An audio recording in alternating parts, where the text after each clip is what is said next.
करवा चौथ व्रत कथा। प्राचीन काल में एक परिवार में 7 बहुएं थीं।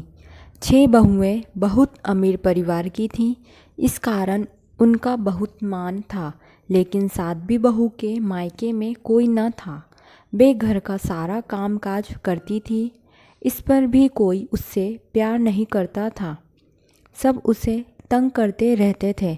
त्योहारों पर उसके घर से कोई भी न आता, इससे उसे बहुत दुख होता। हर वर्ष की तरह एक बार करवा चौथ का व्रत आया। सभी बहुओं के घरों से उनके भाई करवा लेकर आए, पर छोटी बहू के घर से कोई न आया। घर में सभी उसे खरी खोटी सुनाते रहे।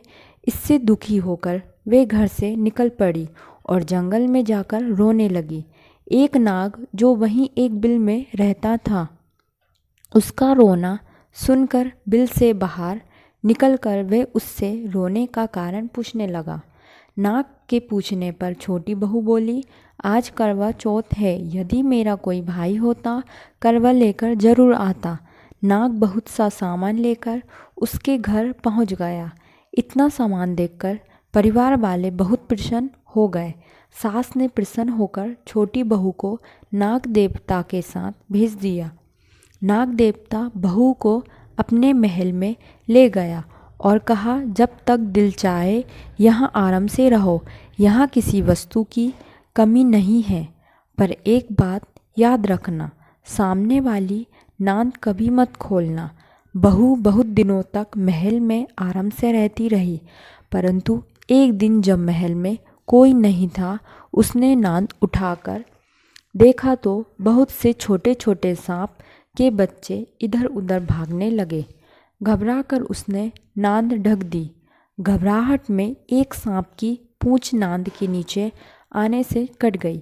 कुछ देर बाद नाग जब महल में आया तो बहू ने सब बात बताई और गलती के लिए क्षमा मांगी। नाग ने भी क्षमा कर दिया। कुछ दिनों बाद छोटी बहू ने ससुराल जाने की इच्छा की तो नाग देवता ने उसे धन सोना आदि देकर उसे विदा कर दिया। इतना धन वगैरह देखकर ससुराल वाले उसकी बड़ी इज्जत करने लगे। जिस सांप की पूंछ कटी थी, सभी उसे पूंछ कटा कहकर तंग करते। एक दिन तंग आकर उसने अपनी माँ से पूंछ के कटने का कारण पूछा। माँ ने कहा कि छोटी बहू के नांद उठाने और घबराहट में रखने से तेरी पूंछ कटी है। तो सांप बोला, मैं उससे बदला लूँगा। माँ ने बहुत समझाया, पर वे ना माना और एक दिन मौका पाकर छोटी बहू के घर में घुस गया और उसने काटने की सोचने लगा। तभी उसे बहस करने की आवाज़ें सुनाई देने लगी। छोटी बहू कसमें खाकर अपनी सास से कह रही थी कि मैंने ऐसा कुछ नहीं किया। मैं कसम खाती हूँ कि मुझे पुचकटे भाई से प्यारा कोई नहीं। मैं उसी प्यारे भाई की कसम खाकर कहती हूँ कि मैंने ऐसा नहीं किया। पुचकटे ने सोचा कि ये मुझे इतना प्यार करती है और मैं उसे ही काटने आया हूँ। ऐसी प्यारी बहन से कैसा बदला और चुपचाप घर वापस चला गया। तभी से पुचकटा अपनी बहन छोटी बहू के लिए प्रतिवर्ष चौथ के दिन करवा लेकर जाता व बहन बड़े प्यार से करवा चौथ का व्रत करती।